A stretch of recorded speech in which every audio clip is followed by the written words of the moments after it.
Welcome home, Ruben. I'm so sorry. Mabait kang kapatid. But it's not enough para hayaan kitang mabuhay. Panapanahon lang tayo. Tapos na ang pag-angat mo. Parating pa lang ang sakin. Sino na pong papalit kay Sir Ruben? Magkakaroon na tayo ng bagong boss? Ano? Sino nga kaya? Idea ko lang. Hindi kaya si... Para sagutin ang tanong ninyo, oo, magkakaroon kayo ng bagong boss. Ako ang papalit sa kapatid ko. Dahil ako na lang ang magpapatuloy ng legacy ng pamilya namin sa shoe industry. Si Ma'am Amanda po.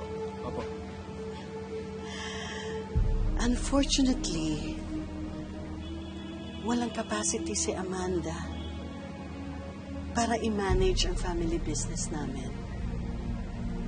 Nasa ospital pa siya ngayon dahil bumuka ang tahi ng binti na when she tried to walk.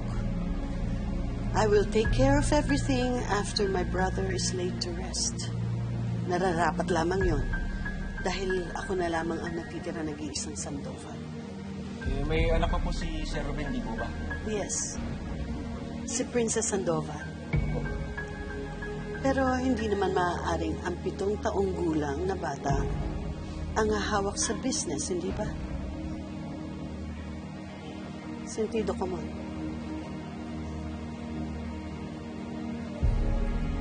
Excuse me.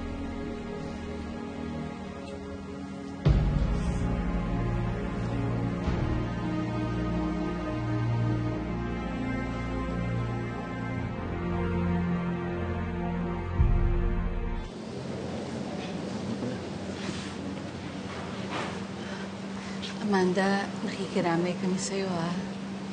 Kiramay kami, Amanda.